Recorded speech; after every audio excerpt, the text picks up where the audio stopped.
2 రోజుల నుంచి అధికార పార్టీ నాయకులు చేస్తున్న సంబరాలు అనాలో, యాక్షన్స్ అనాలో, ఓవర్ యాక్షన్లు అనాలో, వాటికి నవ్వాలో ఏడవాలో కూడా అర్థం కాని పరిస్థితి.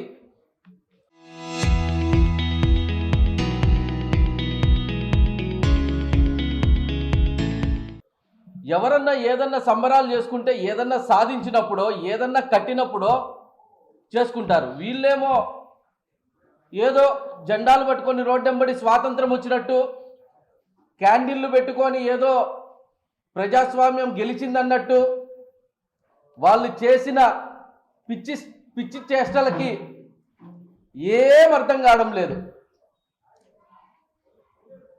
చెప్పాలంటే వాళ్ళు ఆ సంబరాలన్నీ ఎందుకు చేసుకున్నారంటే దాన్నే డైవర్షన్ పాలిటిక్స్ అంటారు.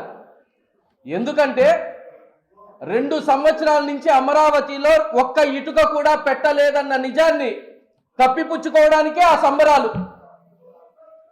మొన్న ప్రెస్ మీట్లో జగన్మోహన్ రెడ్డి గారు మాట్లాడుతూ మావిగన్ అనే టాపిక్ గురించి మాట్లాడినారు. దానికి వాళ్ళు చేసిన ట్రోల్స్ అబ్బా మామూలుగా లేవు. ట్రోల్స్లో వాళ్ళని మించిన ఎక్స్పర్ట్లు లేరు అన్నట్టు వాళ్ళ పెయిడ్ పేజీలలో మా జగన్మోహన్ రెడ్డి గారిని ట్రోలింగ్ చేయడం జరిగింది. అయ్యా, మీ చంద్రబాబు నాయుడు గారికి మీరు పెట్టుకున్న పేరు విజనరీ. అయ్యా విజనరీ గారు, గత 12 ఏళ్లుగా అమరావతి అనేది గ్రాఫిక్స్లోనే మిగిలిపోయింది. కనీసం ఒక టీజర్ అయినా వదలండి, చిన్న టీజర్. మీరు ఏం చేస్తానన్నా మీకు అర్థం అవ్వాలి అమరావతి విషయంలో. ఆయన మాట్లాడుతూ ఆయన విజనరీ, అమరావతి దేవుళ్ళ రాజధాని. ఏం సార్, ఆడేమన్నా శివునికి ఏమన్నా కైలాసం కడతారా, లేకుంటే శ్రీకృష్ణునికి ఏమన్నా ద్వారకా కడుతున్నారా అని అడుగుతున్నా. 2014 రాష్ట్రం విడిపోయిన తరువాత మనకి హైదరాబాద్ ఉమ్మడి రాజధాని ఉండాలని కోరినప్పుడు కూడా దాన్ని తిరస్కరించింది మీరే. స్పెషల్ స్టేటస్ 10 ఏళ్ళు ఉండాలన్నారు, దానికి బదులుగా స్పెషల్ ప్యాకేజ్ తెచ్చుకున్నారు. మీతో ఎవరైతే అప్పుడు పొత్తులో ఉన్నారో జనసేన పార్టీ అధ్యక్షులు పవన్ కళ్యాణ్ గారు, పొత్తులో భాగంగా మనకి మిగిలింది బోడి చిప్ప అన్నాడు. ఏం మిగలలేదు ఆ పొత్తులో. ఆ స్పెషల్ ప్యాకేజీలో మనకి ఏమీ లేదు, పాచిపోయిన లడ్డూ తప్ప. మీరు ఈ చంద్రబాబు నాయుడు గారు చెప్పేటివన్నీ అబద్ధాలే. అబద్ధమని ప్రజలందరికీ తెలుసు. సెల్ ఫోన్ కనుక్కునింది నేనే అంటాడు. పాపం ఆయన సెల్ ఫోన్ కనుక్కున్న మార్టిన్ కూపర్ స్వర్గంలో నుంచి కూడా చూస్తా అంటాడు. ఇతనెవరా నాయన ఇంత పచ్చి అబద్ధాలు ఉన్నట్టున్నాడు, మన క్రెడిట్ అంటే అతనే కొట్టేస్తాడు, అతనికి అలవాటు అయిపోయింది. కోవిడ్కి నేనే మందు కనుక్కున్నా అంటాడు. రీసెంట్గా గ్యాస్ స్టవ్ పైన వంట చేసి నేర్పించింది అతనే అంట. ఇవన్నీ అబద్ధాలని తెలుసు. ఆ అబద్ధాలలో భాగమే ఈ అమరావతి కూడా. ఈ అమరావతి అనేది బిగ్గెస్ట్ స్కామ్ ఇన్ ఇండియా. ఎందుకు చెప్తున్నానంటే 2014లో శివరామకృష్ణన్ కమిటీ వచ్చింది, మీ అందరికీ గుర్తుండాలి. ఆ శివరామకృష్ణన్ కమిటీ కూడా ఒకటే మాట చెప్పింది, రాజధాని ఎక్కడ పెట్టుకోవాలనే చెప్పలే. ఏదైతే వీళ్ళు సూచించిన భూములు ఉందో ఇది రాజధానికి అనువైన ప్రదేశం కాదు. ఇప్పుడు చెప్తున్నా, వీళ్ళ గురించి మనం మాట్లాడుకుంటే వీళ్ళు చేసే 2 అవినీతి పనులు అమరావతిలో, 2 ఎక్కువ కూడా వద్దు, 2 మాట్లాడుకుందాం. 5 టవర్లు కన్స్ట్రక్షన్ జరుగుతుంది. చదరపడుకి బాగా అభివృద్ధి చెందిన హైదరాబాద్, బెంగళూరు అనేక నగరాల్లో తీసుకుంటే 4,500 రూపాయలు మాత్రమే ఖర్చు చేస్తున్నారు. కానీ ఈ అమరావతిలో వీళ్ళు 14,000 రూపాయలు ఖర్చు చేస్తున్నారు. మేము అడుగుతాను మీ పత్రికా ముఖంగా, ఆ వ్యత్యాసం ఉన్న 10,000 రూపాయలు నేరుగా మీ పసుపు నాయకుల జోబుల్లోకే పోతుంది.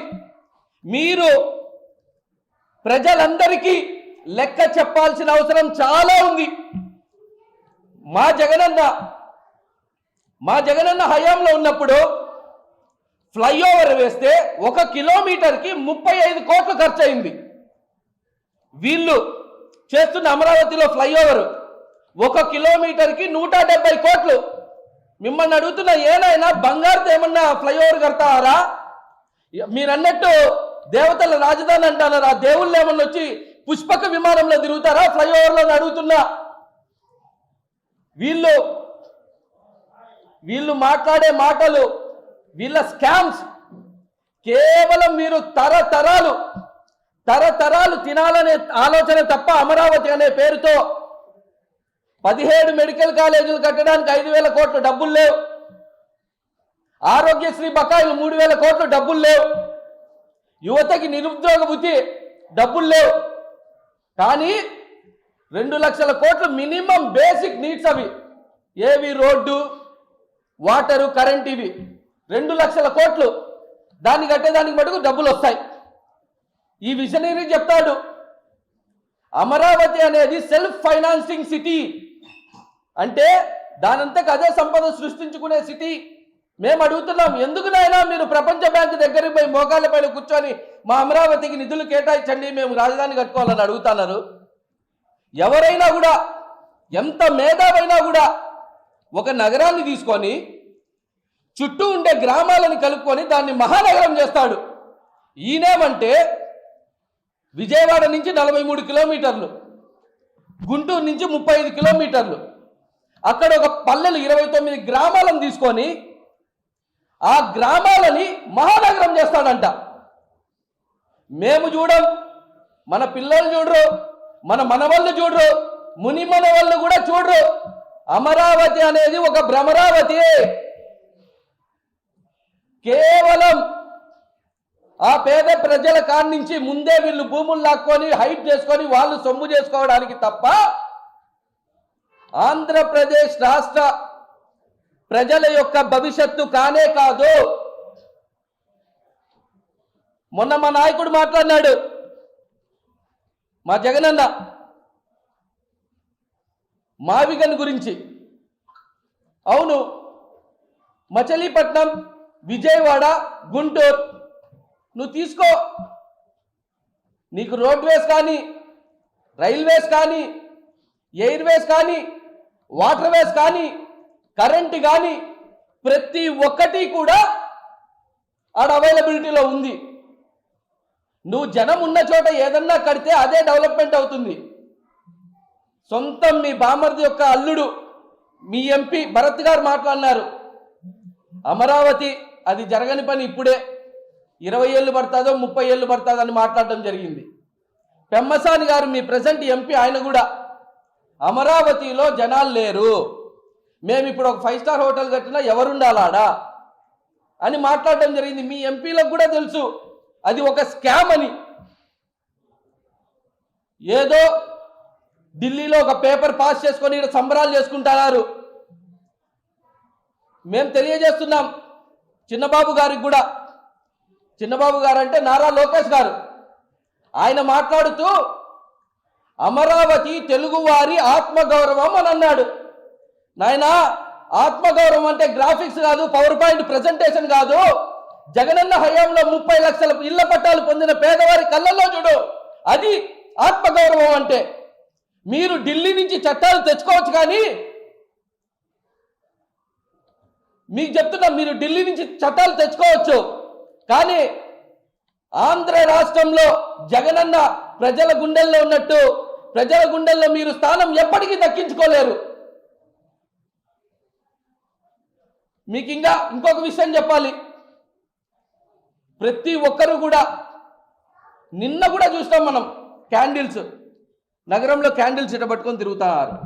ఏమంటే మాకు అమరావతి ఇది మా విజయం అన్నట్టు.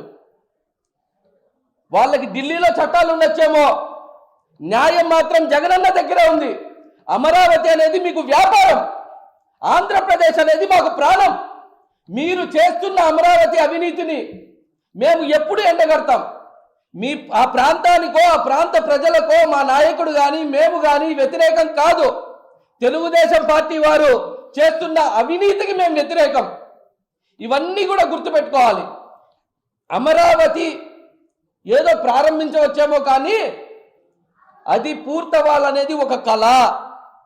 ఈ పత్రికా ముఖంగా మీ అందరికీ తెలియజేస్తున్నా, ఈ విషయాన్ని, ఈ నిజాలని మనం జనాల్లోకి తీసుకోవాల్సిన అవసరం ఉంది అన్న. మిమ్మల్ని అడుగుతాను, నేను ఒక మాట అడుగుతానన్నా. ఇప్పుడు మీరే ఒక ఇల్లు కట్టుకోవాలనుకుంటారు, ఈడ రోడ్డు ఉంది, కరెంట్ ఉంది, అన్ని వసతులు ఉన్నాయి, ఇక్కడ కట్టుకుంటారా? లేకుంటే యాడో అడవులో ఒక రోడ్డు వేసుకొని ఒక కరెంటు పెట్టుకొని ఒక ఇల్లు కట్టుకుంటారా? మీరే ఆలోచించండి. అది ఖర్చుతో కూడుకునేది, అక్కడ ఏది కూడా ఉండదు, వసతులు కూడా దొరకవు. దయచేసి ప్రజలంతా గమనించి ఈ చంద్రబాబు చేసే మోసాలను, అబద్ధాలను ప్రతి ఒక్కరూ గమనించాలని మనస్ఫూర్తిగా కోరుకుంటున్నా. ముందుగా ఒక చిన్న కథ ద్వారా చర్చ స్టార్ట్ చేద్దాం. ఒక ఊర్లో ఒక పెద్ద జమీందారు ఉంటాడు.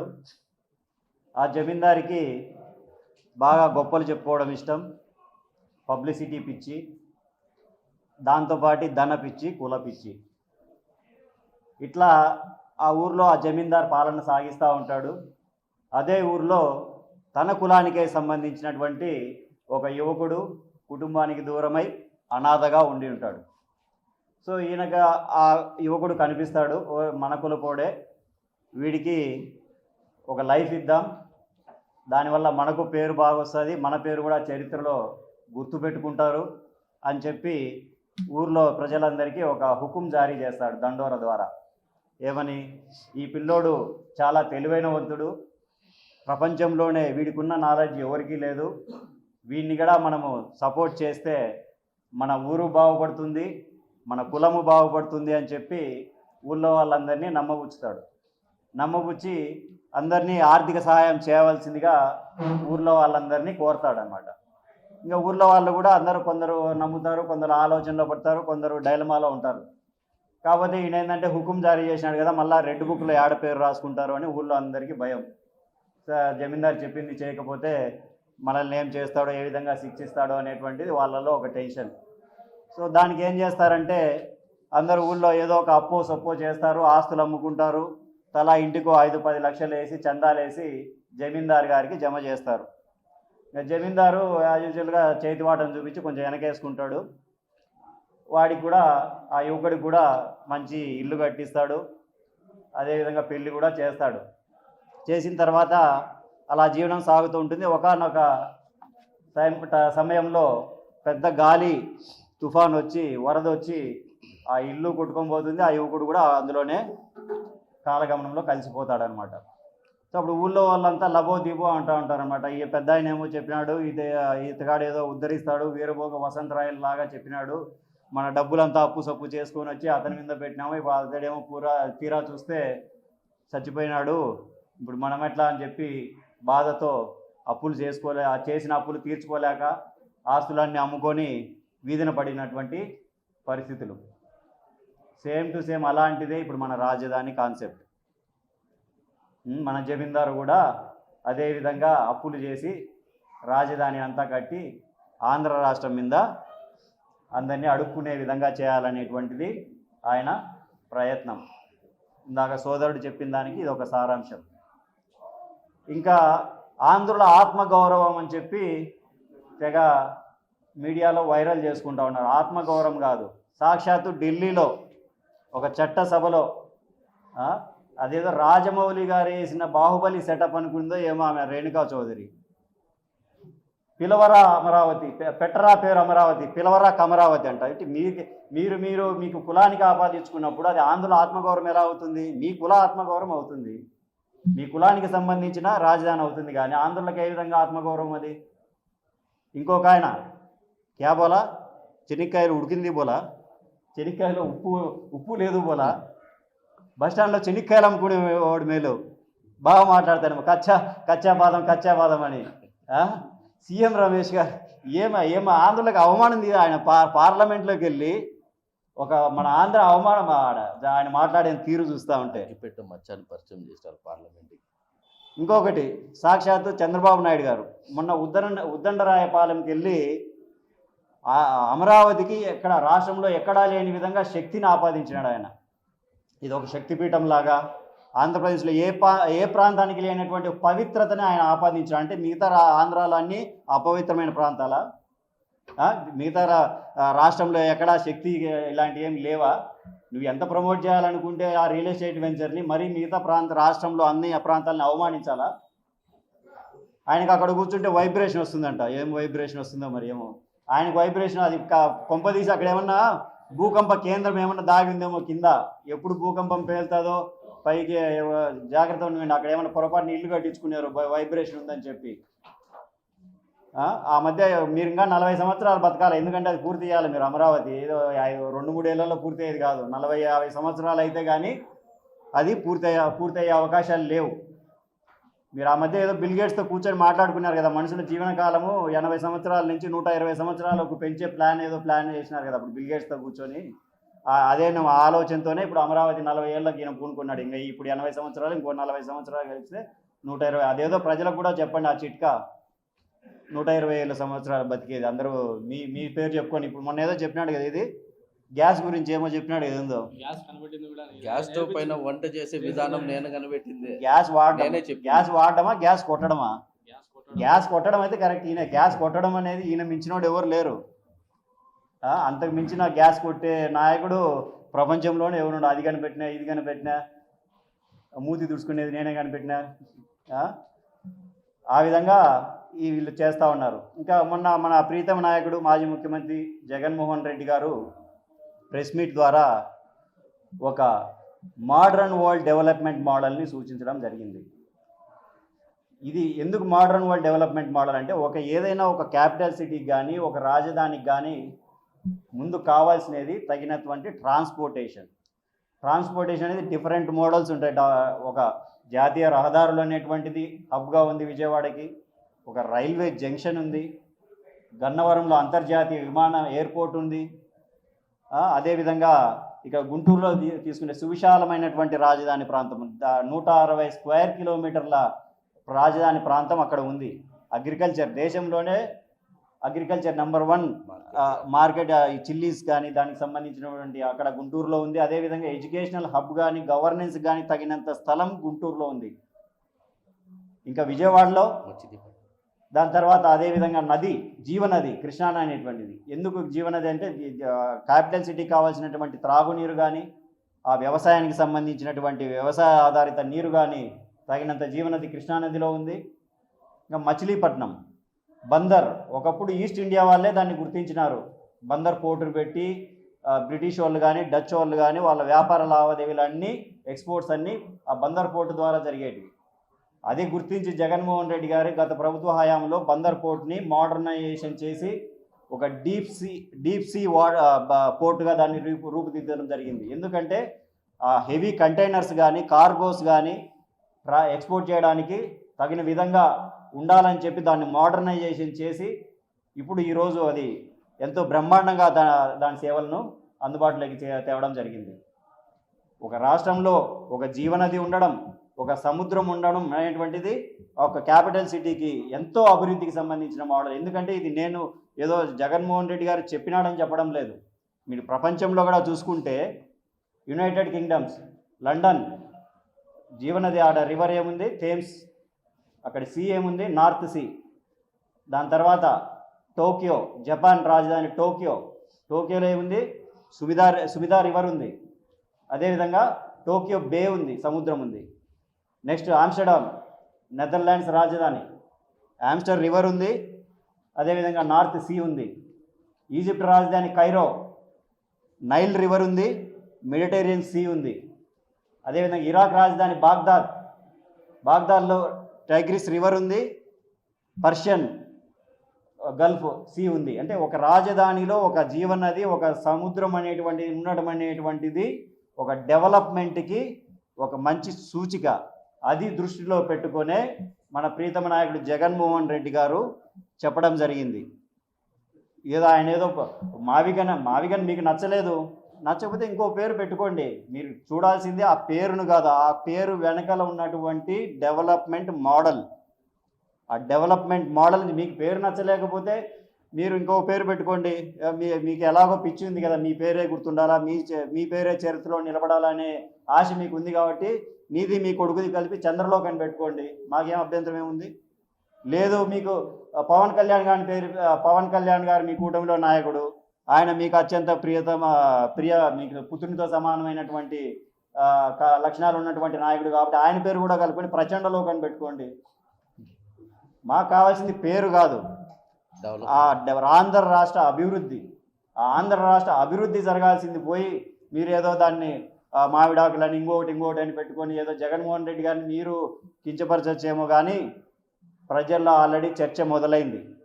ఆంధ్ర రాష్ట్రంలో ఎక్కడికి పోయినా కూడా మావి గన్ అనేది మిలిటరీ ఆర్టిలరీ గన్ లాగా పవర్ఫుల్గా పేలింది. ప్రతి నాయకుడు ఆలోచిస్తూ ఉన్నాడు. చంద్రబాబు నాయుడు గారిది విజనరీ అనేటువంటిది పాతకాలం విజనరీ. ఆల్రెడీ హైదరాబాద్ అనేది ఒక రాంగ్ కాన్సెప్ట్ అని ఎప్పుడో ప్రూవ్ అయ్యే ఈరోజు ఆంధ్ర రాష్ట్రానికి ఈ గతి పట్టింది. ఒక ఆంధ్ర రాష్ట్రం మొత్తం తీసుకెళ్ళి హైదరాబాద్లో పెట్టడం వల్ల, వాళ్ళు సపరేట్ చేయడం వల్ల మనకి పరిస్థితి వచ్చింది. అదే కాన్సెప్ట్ని మళ్ళీ ఇప్పుడు అమరావతిలో పెడితే మిగతా ప్రాంతం అంతా ఏమవ్వాలి?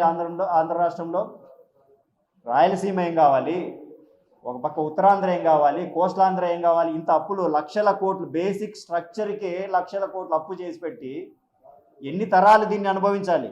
ఎన్ని తరాలు దీనివల్ల వెనకబడతారు? అది గుర్తించకుండా ఏదో నా పేరే చరిత్రలో గుర్తుండిపోవాలి, తరతరాలు నా పేరే చెప్పుకోవాలి, నేను అనుకునేదే నా పంతమే నెగ్గాలి, నా కులమే బాగుపడాలి. ఇది కాదు ఆంధ్ర రాష్ట్రానికి కావాల్సింది. ఆంధ్ర రాష్ట్రానికి కావాల్సింది ఒక విజన్, ఒక అమలు అయ్యే విజన్. అదే జగన్మోహన్ రెడ్డి గారు మొన్న సూచించింది. మామూలుగా ఎక్కడ దేశంలో ప్రతిపక్ష నాయకులు అందరూ విమర్శలు చేయడమే తప్ప ఎవరు సలహాలు ఇవ్వరు. కేవలం జగన్మోహన్ రెడ్డి గారి ఆంధ్ర రాష్ట్ర అభివృద్ధిని దృష్టిలో పెట్టుకొని సలహా ఇచ్చారు. ఆ సలహాను మీరు తీసుకొని జగన్మోహన్ రెడ్డి గారికి హ్యాట్స్ ఆఫ్ చెప్పి ఆయనకు శాలువ కప్పి సన్మానం చేయాల్సింది పోయి ఈరోజు విమర్శలు చేయడం అనేటువంటిది కరెక్ట్ కాదు. ఇప్పటికైనా కూడా మీరు ఈ చర్చ ఇంకా ఎక్కువైపోయిందంటే జనాల్లో కూడా ఒక విప్లవం అనేది మొదలు కాక తప్పదు. ఎందుకంటే వాళ్ళు చేసిన అప్పులు మేమెందుకు కట్టాలనే భావన అందరిలో ఉంటుంది. ఇప్పుడు అమరావతిని అంతా రాష్ట్రంలో అప్పు తీసుకుపోతే రాయలసీమలో మేమెందుకు కట్టాలా, ఉత్తరాంధ్ర వాళ్ళు మేమెందుకు కట్టాలా అప్పులన్నీ? రాష్ట్ర విచ్ఛిన్నానికి ఇదొక మొదటి అడుగు అవుతుంది. ఇక్కడైనా మీరు ఆలోచించి రాష్ట్రానికి ఒక అభివృద్ధి రాజధానిని జగన్మోహన్ రెడ్డి గారు సూచించిన విధంగా ఒక డెవలప్మెంట్ కారిడార్ని మీరు డెవలప్ చేయాలి. ఏదో మావిగన్ అని చెప్పి ఇప్పుడు అదే మోడల్ని చైనాలో ఉంది. జింగ్జింగ్జీ, బీజింగ్, థైజింగ్జీ, హైబీ, ఈ 3 ప్రాంతాలని కలుపుకొని ఒక డెవలప్మెంట్ కారిడార్ని చైనాలో పెట్టడం జరిగింది. అది ఇప్పుడు బ్రహ్మాండమైనటువంటి రిజల్ట్స్ని ఇస్తూ ఉంది చైనాకి. మీరేదో మావి గన్ అని చెప్పి దాన్ని కిండల్ చేస్తూ ఉన్నారు. ఒకసారి వెళ్ళి చైనాలో చూడండి, జింగ్జింగ్జీ డెవలప్మెంట్ కారిడార్.